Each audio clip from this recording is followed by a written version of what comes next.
आप सभी का एक फिर से स्वागत है हमारे पौराणिक कथा यूट्यूब चैनल पर।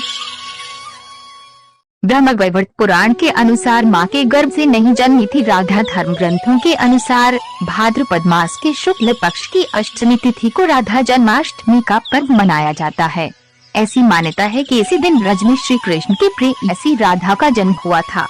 ब्रह्मवैवर्त पुराण के अनुसार राधा भी श्री कृष्ण की तरह ही अनादि और अजन्मी है। उनका जन्म माता के गर्भ से नहीं हुआ।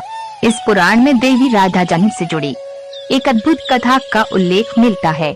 इस पुराण में बताया गया है कि देवी राधा भगवान श्री कृष्ण के साथ गोलोक में निवास करती थी। एक बार देवी राधा गोलोक में नहीं थी, तब श्री कृष्ण अपनी एक अन्य पत्नी विराजा के साथ विहार कर रहे थे। राधा को इसकी जैसे की सूचना मिली, वह गोलोक लौट आई। इन्होंने विरजा को श्री कृष्ण के संग विहार करते हुए देखा तो कृष्ण को भला बुरा कहने लगी।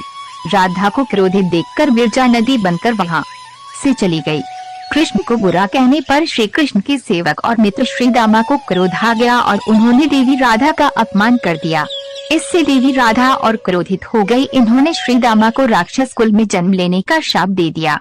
श्री दाम ने भी आवेश में आकर देवी राधा को पृथ्वी पर मनुष्य रूप में जन्म लेने का शाप दे दिया। इस शाप के कारण श्री दामा शंखचूड़ नामक असुर बना। देवी राधा को कीर्ति और वृषभानु जी की पुत्री के रूप में जन्म लेना पड़ा, लेकिन इनका जन्म देवी कीर्ति के गर्भ से नहीं हुआ था।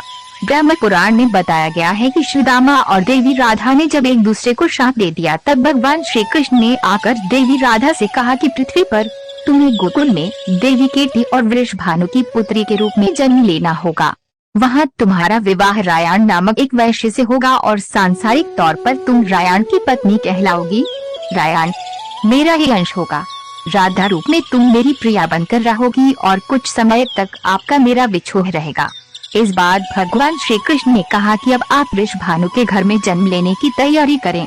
संसार की दृष्टि में राधा की माता कीर्ति गर्भवती हुई, लेकिन उनके गर्भ राधा ने प्रवेश नहीं किया।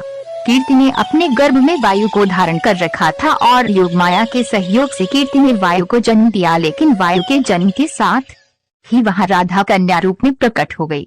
इसलिए यह माना जाता है कि देवी राधा अयोनिजा थी। 12 वर्ष बीतने पर माता पिता ने राधा का विवाह रायण नामक वैश्य के साथ कर दिया। उस समय राधा घर में अपनी छाया को स्थापित करके स्वयं अंतर्धान हो गई। उस छाया के साथ ही रायण का विवाह हुआ। कुछ समय तक श्री कृष्ण वृंदावन में श्री राधा के साथ आमोद प्रमोद करते रहे। इसके बाद श्री दामा के श्राप के कारण उनका वियोग हो गया। इस बीच में श्री कृष्ण ने पृथ्वी का भार उतारा।